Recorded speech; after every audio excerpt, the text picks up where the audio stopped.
Gupta news में आपका स्वागत है। उत्तराखंड के इस खास बुलेटिन के साथ मैं शीतल शर्मा। इस बुलेटिन की शुरुआत कुछ अहम खबरों से करेंगे। उत्तराखंड सरकार एक बार फिर आरबीआई के जरिए खुले बाजार से 1000 का कर्ज लेने जा रही है, जिसको लेकर कई सवाल उठ रहे हैं, लेकिन वित्त विभाग के अधिकारी इसे सामान्य प्रक्रिया बता रहे हैं। अधिकारियों का तर्क है कि राज्य की स्थिति अब राजस्व प्राप्ति में बेहतर हो रही है। पहले सरकार कई बार तनख्वाह लेने के लिए भी कर्ज लेती थी, लेकिन अब उत्तराखंड की स्थिति बेहतर हो गई है। राज्य अधिकतर विकास कार्यों के लिए कर्ज लेती है और पहले के जो कर्ज लिए हैं उन्हें भी सरकार चुकाने के काम कर रही है। साल भर के आंकड़ों पर नजर दौड़ाएं तो 32,000 करोड़ के लगभग खर्च सरकार का वेतन, पेंशन जो कर्ज लिया है उसकी किस्त चुकाने और सरकार की जन कल्याणकारी योजनाओं में सब्सिडी चुकाने में आ जाता है। कर्ज लेने को लेकर राज्य सरकार पर सवाल उठ रहे हैं। इसको लेकर आंकड़े आपके सामने हैं। क्या ये आंकड़े कहते हैं वो आपको बताएंगे। देखिए, 18,000 करोड़ साल भर में वेतन चुकाने में लगते हैं। 18,000 करोड़ एक साल के अंदर इतना वेतन भर चुकाने में लगता है। 8,000 करोड़ पेंशन अदा करने में लगते हैं और ये बहुत बड़ी रकम है। 5500 करोड़ ब्याज चुकाने में खर्च होते हैं। 5500 करोड़ यानी ब्याज जो चुकाना होता है। 600 करोड़ योजनाओं की सब्सिडी चुकाने में खर्च होते हैं। ये बहुत महत्वपूर्ण आंकड़े हैं जो सरकार के खजाने से निकलते हैं और लोगों तक पहुंचते हैं। सरकार को 22,000 करोड़ रुपए का टैक्स विभिन्न विभागों से मिलता है, अलग अलग विभागों से, जबकि 13,637 करोड़ केंद्रीय टैक्स के रूप में भी उत्तराखंड को मिलता है। यानी सेंट्रल टैक्स जो आता है वो भी लगभग 13,637 करोड़ मिल जाता है। वो भी एक जरिया है तनख्वाह के लिए या पेंशन जो है या बाकी अन्य चीजें उत्तराखंड के लोगों को मिलती है। ये मूलतः हम लोगों का जो भी कर्जा जो स्टेट गवर्नमेंट लेता है वो एक बहुत ट्रांसपेरेंट प्रक्रिया है और उसको विधानसभा के सम्मुख रखना ये राज्य का दायित्व होता है। और बजट में आप देखेंगे कि बजट में मुख्यतः हम लोगों को ये चीज बिल्कुल स्पष्ट रूप से लिखी जाती है और उसी आधार पर वो विधानसभा में उसकी चर्चा भी होती है। बजट से जो चीजें निकल कर आती है उससे हमें पता चलता है कि हमारा लोन कुल मिला के कितना है। क्यूमुलेटिव लोन हमारा लगभग 79,000 करोड़ के आसपास है। और ये लोन जो है इसको किस तरीके से देखा जाता है उसके संदर्भ में एक एक्ट बना हुआ है, एक व्यवस्था बनी हुई है जो भारत सरकार ने बनाई है।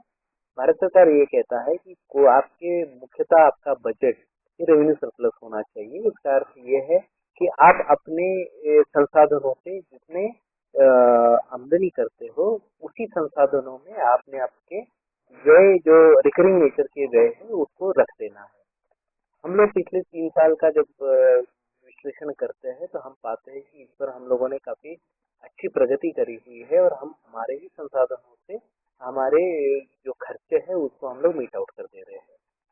उसके बाद जो हमारे कैपिटल के एक्सपेंडिचर होते हैं जिसमें हम लोगों की परिसंपत्तियां बनती है, परिसंपत्तियां जितना हम लोग ज्यादा बनाए उतना हम लोग हमारी अर्थव्यवस्था विकसित होती है और इसीलिए हम लोग हमेशा ज्यादा से ज्यादा परिसंपत्तियों निर्माण के लिए राज्य के संसाधनों को लगाते हैं। एज वेल एज हम लोग जो लोन से भी जो है हम लोग संसाधन खड़े करके लगाते हैं। लोन लेने का उसमें तात्पर्य ये होता है कि जितना भी आप लोन लेके परिसंपत्तियां करेंगे उस पर कुछ ना कुछ आपको रिटर्न आएगा और वो आपकी इकोनॉमी का साइज बढ़ा देगा। तो इसलिए जो है लोन लिया जाता है। तीसरा जो लोन लिया जाता है वो लोन लिया जाता है कि आपके पहले जो लोन लिए गए हैं उसके भुगतान के लिए। आप जैसा जानते हैं कि 2013 में यहाँ पर आपदा आई थी और 2013 के बाद 2013, 2014, 2015 में राज्य सरकार को अपने संसाधन क्योंकि यात्रा व्यवस्था चल नहीं रही थी और बाकी रिकंस्ट्रक्शन के लिए बहुत सारा लोन लेना पड़ा था। उस तत्कालीन समय में बहुत सारा लोन लिया गया। उस लोन का भुगतान 10 वर्ष के बाद अभी रिपेमेंट के लिए आया है। तो इन सभी कारणों की वजह से हम लोगों को जो लोन लेना पड़ता है वो एक बहुत ही सामान्य प्रक्रिया है। उसमें हम लोग ये देखते हैं कि ये इफेक्टिव लोन कितना हुआ है, मतलब हम लोग ये सब भुगतान करने के बाद हम लोग हमारा जो व्यय हुआ है उसमें लोन की कितनी धनराशि है जो हमारे करंट व्यय में होती है, जिसको हम लोग प्राइमरी डेफिसिट कहते हैं। वो हम लोगों की बहुत ही इम्प्रेसिव फिगर है और हम लोगों को ऐसी चिंता करने की कोई आवश्यकता नहीं है। तो बहुत बार हम लोग शॉर्ट टर्म डेफिसिट कवर करने के लिए भी लोन लेते हैं और ये किसी भी एक बैंकर की तरह होता है कि हम लोग पैसे लेते हैं ओवरड्राफ्ट के रूप में उसको उसको हम लोग वापस करते रहते हैं। तो लोन लेना कोई अलर्मिंग चीज नहीं है, लेकिन लोन का किस प्रकार से लिया है, किस कारण से लिया है और किस उपयोग में लाया जा रहा है उसमें।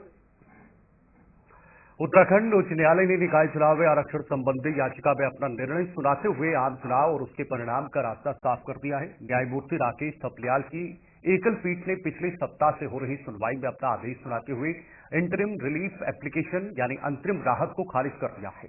सीएसपी चंद्रशेखर सिंह रावत ने बताया है कि न्यायालय ने 5 हफ्ते का काउंटर और 2 हफ्ते का रिजाउंडर यानी प्रति उत्तर मांगा है। मामले में अगली सुनवाई 3 मार्च को होनी तय हुई है।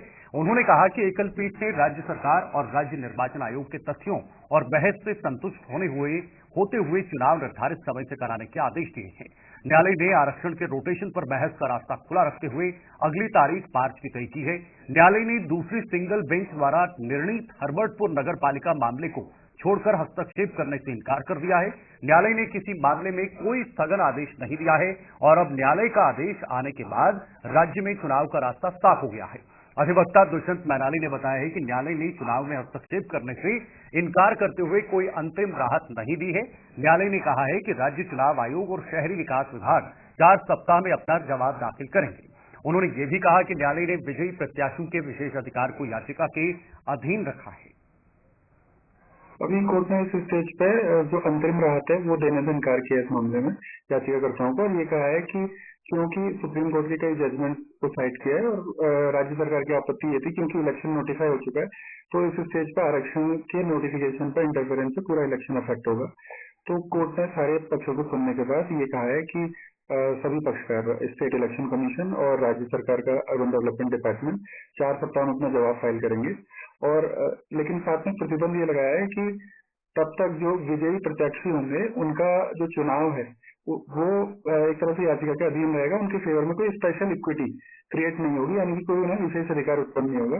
याचिका के संबंध में अगली सुनवाई में फर्दर एक्शन तय किया जाएगा। इसका यही है कि जो चुनाव प्रक्रिया वो यथावत चलती रहेगी, लेकिन जो जीते हुए प्रत्याशी हैं उनके पक्ष में कोई विशेष अधिकार क्रिएट नहीं होगा, यानी कि जो भी इस संबंध में अंतिम निर्णय। उत्तराखंड की खेल मंत्री रेखा आर्या ने पिथौरागढ़ का दौरा किया है। अपने दौरे के दौरान खेल मंत्री ने हरि सिंह थापा स्पोर्ट्स कॉलेज परिसर लेलू में बहुउद्देशीय क्रीड़ा हॉल का लोकार्पण किया है। इस अवसर पर खेल मंत्री रेखा आर्या ने कहा कि पिथौरागढ़ जनपद में पहले भी अंतर्राष्ट्रीय स्तर पर कोई बॉक्सर दिए हैं और अब मुझे उम्मीद है कि पिथौरागढ़ बॉक्सरों की नर्सरी बनकर उभरेगा। खिलाड़ियों को संबोधित करते हुए उन्होंने कहा कि अब खेलों और खिलाड़ियों का युग आ चुका है और मुख्यमंत्री धामी के नेतृत्व में हमने ऐसी व्यवस्था कर दी है कि अगर आप खेलों में अच्छा प्रदर्शन करते हैं तो आपको अपने करियर की चिंता करने की कोई जरूरत नहीं है। खेल मंत्री रेखा आर्या ने कहा है कि प्रधानमंत्री मोदी के मार्गदर्शन में देश जल्द ही ओलंपिक का आयोजन की दावेदारी में जुटा है और ऐसे में पिथौरागढ़ के लिए राष्ट्रीय खेलों में बॉक्सिंग का इवेंट यहां होना गौरव की बात है। इस दौरान उन्होंने बीजेपी कार्यालय में कार्यकर्ताओं के साथ बैठक भी की। उन्होंने प्रत्याशी कल्पना देवलाल के साथ लीन ठुडा वार्ड में जनसंपर्क किया करते हुए कल्पना देवलाल को भारी मतों से विजय बनाने की अपील की है। मुझे आज बहुत ही खुशी का दिन है। आज हमारे पिथौरागढ़ के हमारे एथलीट हैं, अथवा अपने प्रदेश के एथलीट हैं, उनके लिए आज हम जहाँ जिस स्थान पर खड़े हैं ये पूरा वो क्षेत्र है या वो स्थान है जहाँ नेशनल गेम बॉक्सिंग का होने जा रहा है। तो मैं समझती हूँ कि आज उद्घाटन करते हुए आज ये उनको समर्पित कर दिया गया है। और पिथौरागढ़ के लिए जो कि हमारा पहाड़ी जनपद है, यहाँ पे बॉक्सिंग माननीय मुख्यमंत्री जी के सतत प्रयासों से यहाँ पर बॉक्सिंग हो पाना संभव हो पाया है, इसकी भी मैं पिथौरागढ़ वालों को बहुत शुभकामनाएं देती हूँ। और भविष्य में देखो कि पिथौरागढ़ में बॉक्सिंग को लेकर बड़ा रुझान है।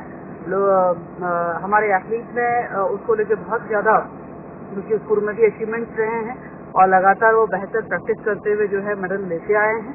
तो मैं समझती हूँ कि यहाँ पर बहुत अच्छे बॉक्सर निकलेंगे और उत्तराखंड हमारा पिथौरागढ़ से जो है निश्चित रूप से बॉक्सिंग के क्षेत्र में और अच्छे प्लेयर्स हमारे को भविष्य में मिलते रहेंगे। ये अपने आप में प्रैक्टिस के अलावा इवेंट के लिए जो है अभी ये हमारा पिथौरागढ़ जो है जाना जाएगा। तो मैं पिथौरागढ़ वालों को इधर राजधानी देहरादून में आगामी 12 जनवरी को अंतर्राष्ट्रीय उत्तराखंडी प्रवासी सम्मेलन का आयोजन किया जाएगा, जिसमें अभी तक करीब 70 से अधिक प्रवासियों ने अपना रजिस्ट्रेशन करा लिया है। आपको बता दें, उत्तराखंड सरकार वेलनेस, कौशल विकास, शिक्षा, कृषि, आयुष के साथ कई अन्य सेक्टर में निवेश के बारे में विचार कर रही है। वहीं अंतर्राष्ट्रीय उत्तराखंडी प्रवासी सम्मेलन का शुभारंभ मुख्यमंत्री पुष्कर सिंह धामी करेंगे। अंतर्राष्ट्रीय प्रवासी सम्मेलन पर विपक्ष ने प्रश्न उठाते हुए कहा है कि सरकार इससे पहले भी कोई सम्मेलन करा चुकी है। इससे पहले भी कई बार निवेश की बातों की बात सरकार प्रदेश में कह चुकी है, लेकिन प्रदेश की हालत बद से बदतर ही होती जा रही है। 12 जनवरी से उत्तराखंड प्रवासी सम्मेलन का आयोजन किया जा रहा है, तो 5 से अधिक प्रवासियों ने रजिस्ट्रेशन सफल रहेगा। देखिए, प्रवासी सम्मेलन की जो बात हो रही है वो निश्चित रूप से एप्रिसिएशन के लायक है। अगर ये कदम सरकार उठा रही है, लोग आएंगे और आके निश्चित रूप से जो उनका एक ओरिजिन है पहाड़ में, पहाड़ से जुड़ने की वो कोशिश करेंगे। जो भी मार्च आएगा, अभी जो आपने बताया कि बढ़ चढ़ के उसमें लोग आएंगे, अपनी हिस्सेदारी देंगे, तो जहां उत्तराखंड लाभान्वित होने वाला है, अगर उत्तराखंड को कुछ लाभ मिलने वाला है इस प्रवासी सम्मेलन से, तो निश्चित रूप से करण महाराज जी के नेतृत्व में कांग्रेस पार्टी इसको अप्रिशिएट करेगी, सराहना इसकी करेगी। लेकिन सरकार जो है वो कितनी संवेदनशील है। 7 वर्षों से शासित है आप लोग, भाजपा से मेरा प्रश्न है, इन 7 वर्षों में आपने जो है धरातल पे पर्वतीय क्षेत्र विकास चुनने की स्थिति में आप कितने प्रोग्राम अपने इम्प्लीमेंटेशन की तरफ ले गए हैं धरातल पे, पहाड़ में। पारंपरिक खेती को क्या बढ़ावा दिया, विलेज टूरिज्म में क्या काम किया, फिशरी में क्या किया, फ्लोरिकल्चर में क्या किया, कुछ नहीं किया है। आप सिर्फ जो है आपके सगोपे होते हैं, आप निश्चित रूप से कहीं सिंसियर नहीं है, कहीं संवेदनशील नहीं है। जो मास वहां वास कर रहा है पहाड़ में, उसके प्रति सरकार पूरी तरह से कहीं उनमें इमोशंस और सेंटिमेंट्स को लिए हुए उस जनमानस के बीच में जाने की जो बात अगर कांग्रेस पार्टी रखती है, तो ये पार्टी जो है सरकार में इस समय जो स्थापित है भाजपा, ये दूर दूर तक ये लोग एसी में रहने वाले लोग, पहाड़ से उस जनमानस से इनको कोई लेना देना नहीं। ये पहले स्वयं में सिंसियर हो, सीरियस हो, वहां पहाड़ के प्रति जो जनमानस वास कर रहा है उसके प्रति वाकई ये सोच रखे कि उन तक विकास पहुंचे। हमारी अवधारणा क्या थी? निश्चित रूप से अगर हमने उत्तराखंड राज्य अगर अलग लिया, उसमें अवधारणा क्या थी? उसके मूल में अवधारणा ये थी कि आखिरी पायदान का जो ग्रामीण है उस तक अच्छी हेल्थ फैसिलिटीज पहुंचे, उस तक विकास पहुंचे, उस तक उसके बच्चे को अच्छा एजुकेशन मिले। कहाँ ही कारगर, कहाँ ही सफल हुए आप स्वयं सोचिए। कहाँ इनकी शिक्षा नीति है, कहाँ इनकी हेल्थ जो है फैसिलिटीज की जो मैं बात रख रहा हूँ। एक महिला, एक बहन हमारी हल्द्वानी में अपने भाई को एम्बुलेंस न मिलने के कारण छत में एक धोती है, एक सुमो, एक गाड़ी या मैक्स जो है जिस गाड़ी में वो लेके गए उसको, उसकी डेड बॉडी का स्वयं सोचिए कितने लचर इनकी व्यवस्थाएं हैं। धन सिंह रावत जो है, सवाल बनते हैं धन सिंह रावत से, स्वास्थ्य मंत्री से, कि जर्जर स्थिति में पहाड़ जो इस समय है, मूलभूत जो वाकई प्राथमिक जो फर्स्ट एड होता है उससे भी मरहूम जो है अगर जनमानस है, तो कहाँ किस ट्रैक पे इस समय सरकार चल रही है, धाकड़दानी सरकार, ये देखने की जरूरत है, सोचने की जरूरत। और हम आगे बढ़ेंगे। प्रदेश बीजेपी का निकाय चुनाव को लेकर प्रचार अभियान आज से शुरू होने जा रहा है। सीएम पुष्कर सिंह धामी आज से कर्णप्रयाग से प्रचार अभियान की शुरुआत करेंगे। बीजेपी हर नगर निगम और नगर पालिका के जिला मुख्यालय में सीएम की जनसभा आयोजित करेगी। बीजेपी प्रदेश अध्यक्ष रविवार को कोटद्वार से अपना प्रचार अभियान शुरू करेंगे। बीजेपी प्रदेश अध्यक्ष के अनुसार बीजेपी का निकायों को लेकर प्रचार अभियान तेज होगा। देखिए, कल से माननीय मुख्यमंत्री का कार्यक्रम तय है। कल कर्णप्रयाग से वो चुनाव प्रचार का गणेश करेंगे चमोली जनपद से, और प्रत्येक नगर निगम में और नगर पालिकाओं की जिला हेडक्वार्टर जो नगर पालिका है उन पर उनकी जनसभाएं होंगी। इसके साथ साथ मेरा भी कार्यक्रम वर्षों से लग चुका है। मैं कोटद्वार से उसको प्रारंभ करूंगा और विभिन्न स्थानों पर मेरे भी कार्यक्रम का संवाद भी होगा, प्रेस से संबंधित कार्यक्रम भी रहेंगे। और इसके साथ साथ अनेकों वार्डों में और 3-4 वार्डों को मिलाकर जो सभाएं होती है उस सभाओं में मेरा रहना होगा। कई अनेकों स्थान पर रोड शो के कार्यक्रम भी रहेंगे। इसके साथ स्टार प्रचार की सूची हमारी 40 की सूची है। हमने सबके कार्यक्रम सुनिश्चित किए हैं। हर वार्ड में हम कोई बड़ा सभा इसको उतना महत्व न देते हुए, क्योंकि हमारे नुक्कड़ सभाएं और इंडोर मीटिंग इस पर भी हमने अपना को केंद्रित किया है। और बड़ी संख्या हमारे कार्यकर्ता स्टार प्रचारक हैं, हमारे प्रदेश की टोली है। हर व्यक्ति को 4 इंडोर मीटिंग अनिवार्य रूप से करने के लिए हमने कहा है। हमारा प्रत्येक कार्यक्रम, युवा मोर्चा पदाधिकारी हो चाहे हमारे पार्टी के पदाधिकारी हो, एक को 4 इंडोर मीटिंग करनी है, वार्डों के अंदर करनी है, और उस मीटिंग के अंदर जहाँ पार्टी कार्यकर्ता सम्मिलित होंगे उसके साथ मतदाताओं को भी आगे। उच्च न्यायालय ने बागेश्वर जनपद में खड़िया खनन पर रोक लगाते हुए पुलिस अधीक्षक को आदेश दिए थे कि किसी खनन में काम न हो, इसके लिए वे निगरानी रखें, साथ ही जेसीबी, पोकलैंड आदि खनन उपकरणों को सीज करें। पुलिस अधीक्षक चंद्रशेखर घोड़के ने बताया है कि अभी तक जनपद के विभिन्न खानों में कुल 124 मशीनों को सीज किया जा चुका है, साथ ही खनन से जुड़े उपकरणों को भी सीज किया जा चुका है। उन्होंने बताया कि जनपद में पूर्व में किए गए खनन से जुड़ा कच्चा माल बाहर न जाए, इसके लिए बैरियर भी लगाए गए हैं और सभी खानों में निगरानी रखी जा रही है, जिसके लिए कुल 26 टीमों का गठन किया गया है। माननीय उच्च न्यायालय उत्तराखंड द्वारा कल निर्देशित किया गया था कि सभी थाना प्रभारियों को निर्देशित किया जाए कि अपने अपने क्षेत्र में चेकिंग कर, माइन विजिट कर, जो इक्विपमेंट्स और मशीनरी प्रयोग में लाई जा रही, वाहन प्रयोग में लाए जा रहे हैं, उनको सीज करने के लिए माननीय उच्च न्यायालय द्वारा निर्देशित किया गया था। इसमें हमने पूरे जनपद में टोटल 26 टीमें बनाई थी। 9 जगह पे हमने बैरियर भी लगाए थे चेकिंग, वाहन चेकिंग के लिए, और इन टीमों द्वारा कल लगभग 55 माइन को विजिट करके जो है 124 इक्विपमेंट तथा मशीनरी इत्यादि सीज किए गए हैं। और माननीय उच्च न्यायालय के आदेशों का अनुपालन के लिए हमने सभी थाना प्रभारियों को निर्देशित किया है। कहीं पे भी इसका उल्लंघन होता है तो उस पर उन व्यक्तियों पर कठोर से कठोर विधिक कार्रवाई करने के लिए हमने निर्देशित किया है। उत्तराखंड में निकाय चुनाव को देखते हुए आचार संहिता लगी हुई है, जिस पर कांग्रेस ने राज्य सरकार की कैबिनेट मंत्री पर आदर्श आचार संहिता का उल्लंघन करने का आरोप लगाया है। उत्तराखंड कांग्रेस के प्रदेश प्रवक्ता शीशपाल सिंह बिष्ट ने कहा कि उत्तराखंड सरकार की कैबिनेट मंत्री रेखा आर्य ने 7 तारीख को विधानसभा में समीक्षा बैठक के नाम पर खाद्य विभाग से संबंधित कई घोषणाएं की हैं, जो चुनाव को प्रभावित कर सकती हैं, और यह आदर्श आचार संहिता का उल्लंघन है। इसको लेकर उन्होंने राज्य निर्वाचन आयोग से भी शिकायत की है।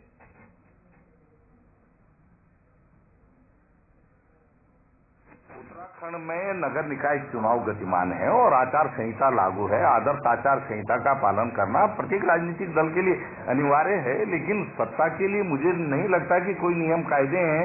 कैबिनेट मंत्री रेखा आर्य ने जिस तरीके से 7 तारीख को विधानसभा में समीक्षा बैठक के नाम पर तमाम घोषणाएं की हैं, उन्होंने खाद्य की दुकानों में आरक्षण की बात की है, उन्होंने राशन कार्ड धारकों को खाद्य तेल देने की घोषणा की है, ये आचार संहिता का उल्लंघन है। और 8 तारीख को भी उन्होंने समीक्षा बैठक के नाम पर जिस तरीके से आंगनवाड़ी कार्यकर्तियों की पदोन्नति, भर्ती और पेंशन से संबंधित घोषणाएं की हैं, ये चुनाव को प्रभावित करने वाली घोषणाएं हैं और हमने इसकी शिकायत माननीय राज्य निर्वाचन आयोग से की है। राज्य निर्वाचन आयोग महोदय ने हमारी शिकायत का संज्ञान लिया है और कार्रवाई का भरोसा दिया है। अगर कैबिनेट मंत्री ही आदर्श आचार संहिता का पालन नहीं करेंगे, फिर कौन आदर्श आचार संहिता का पालन करेगा? कांग्रेस पार्टी लगातार लंबे समय से आंगनवाड़ी की समस्याओं का समाधान, खाद्य दुकानों की समस्याओं का समाधान करने की बात कर रही थी, तब तो सरकार ने कोई ध्यान नहीं दिया, लेकिन चुनाव के मौके पर ही सरकार। उत्तराखंड के उधम सिंह नगर जिले के शक्तिगढ़ शक्ति फॉर्म में नगर पंचायत अध्यक्ष पद के लिए चुनाव मैदान में 4 प्रत्याशी हैं और हर कोई जीत के लिए पूरी ताकत झोंक रहा है।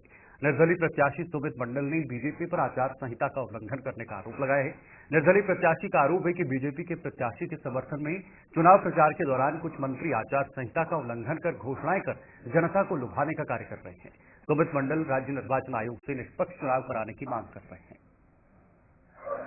चुनाव आयोग से हाथ जोड़ के निवेदन है, बहुत मेहनत करके हम लोग यहाँ पर पहुंचे हैं, निष्पक्ष चुनाव कराए, किसी प्रकार का दबाव में ना रहे। और साथ ही साथ आपसे निवेदन करूंगा, कुछ सत्ताधारी नेता जिस प्रकार से यहाँ आके आचार संहिता का उल्लंघन कर रहे हैं और साथ ही साथ यहाँ पर घोषणाएं कर रहे हैं, जिससे जनता को लुभाने की कोशिश किया जा रहा है, मैं आपसे निवेदन करूंगा इस विषय को गंभीरता से लेते हुए निष्पक्ष चुनाव कराए। आपका बहुत बहुत धन्यवाद।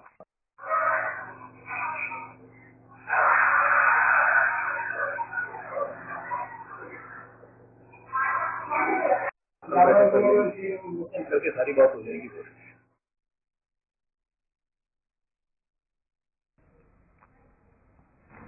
इधर कोतवाली विकास नगर के पुलिस चौकी क्षेत्र हरबटपुर का रहने वाला कक्षा 10वीं का छात्र देव भट्ट बीते 10 दिनों से गायब थे।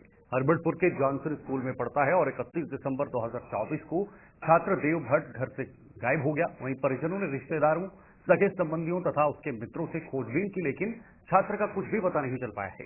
इस संबंध में परिजनों द्वारा पुलिस में रिपोर्ट भी दर्ज की गई है। पुलिस भी लगातार छानबीन कर रही है। बताया जा रहा है कि छात्र के पास मोबाइल फोन भी नहीं था, जिस वजह से छात्र को ढूंढने में पुलिस और उसके परिजनों को मुश्किलों का सामना करना पड़ रहा है। 31 तारीख की शाम को 5:30 बजे गया हुआ है बच्चा घर से, तो 1-2 घंटा इंतजार करते रहे, उसके बाद ढूंढा फिर। उसके बाद आपने पुलिस में रिपोर्ट लिखवाई? हाँ जी, पुलिस में भी लिखा रखी। पुलिस वालों का क्या कहना है? पुलिस वाले भी अपनी तरफ से कर रहे पूरी कोशिश। आपने आसपास उसके दोस्तों से खोजबीन की? सब जगह कर लिया। अपने रिश्तेदारों में पूछा? सब जगह। तो कुछ उसके बारे में मालूमात नहीं हुई? कुछ पता नहीं चला। क्या हुआ था ऐसा कि जो घर से वो चले गया? पता नहीं उस बच्चे के माइंड में क्या चल रहा था क्या नहीं, ऐसी तो कोई बात नहीं थी। नाम क्या है बच्चे का? नाम देव भट्ट है। कौन से स्कूल में पढ़ता था? जॉनसन। 15 साल। तो घर में कोई लड़ाई वगैरह हुई या ऐसे ही वो चले गया? कहीं कुछ बता के गया है कि कहाँ गया है? नहीं, कुछ बता के नहीं गया। आप उसके क्या लगते हैं? मेरी भतीजी का बेटा है। तो ये जो बच्चा जॉनसन स्कूल में पढ़ता था, पिछले 10 दिन से गायब है, इसके बारे में थोड़ा सा जानकारी दीजिए। जानकारी क्या, शाम के टाइम तो माँ बेटे दोनों बाजार गए थे, ऐसे टाइम के बाद बच्चा बोल पाएगा। तो क्या घर से कुछ कह के गया? और जैसा कि बता रहे घर वाले, पुलिस में रिपोर्ट भी लिखाई थी, फिर भी उसके बाद भी अभी तक कुछ पता नहीं चल पाया है? अभी कुछ नहीं पता लग पाया। हम पोटा साहब गुरुद्वारे भी गए थे, गुरुद्वारे सारे देख के आए, वहाँ एंट्री भी देखी, क्योंकि आजकल बच्चे वो भी निकाल लेते हैं, ऑनलाइन निकाल लेते हैं, क्या नाम, जैसे पहचान पत्र नहीं है, ऑनलाइन निकाल लेते हैं, बच्चे बहुत एक्टिव है। वो तो हमारा जमाना है जेब में रखना वाली बात। तो गुरुद्वारे में वहाँ एंट्री थी नहीं थी। आसपास में कहीं रिश्तेदारों में सारे रिश्तेदारों में सारे छान लिया। कहीं यार दोस्त वगैरह से जो उसके साथ पढ़ते थे बच्चे, उनसे पूछा गया? मैं रिटायर्ड हूँ। ये जो बच्चा गायब हुआ है यहाँ से, इसके बारे में थोड़ा सा बताइए, कब गायब हुआ है? ये बच्चा 31 दिसंबर को शाम को लगभग 5:30 बजे के आसपास बगैर बताए फ्रेश माइंड से ये चला गया बाजार की तरफ। मम्मी ने सोचा होगा कि भाई अभी 1 घंटा 2 घंटा वेट किया, मम्मी ने सोचा कि अभी आ जाएगा तब आ जाएगा। जब 2-3 घंटे हुए तब इन्होंने हमारे को इन्फॉर्म किया। पिछले 10 दिनों से बच्चा गायब है, पुलिस में भी माँ बाप बता रहे हैं कि रिपोर्ट लिखवाई गई है, उसके बावजूद भी अभी तक कुछ पता नहीं चल पाया है। जी, पुलिस में भी रिपोर्ट दर्ज करवाई है 2 तारीख को। चलिए, उत्तराखंड के इस खास बुलेटिन में फिलहाल के लिए इतना ही। देश दुनिया की तमाम खबरों के लिए आप देखते रहे गुलिस्तान न्यूज। नमस्कार।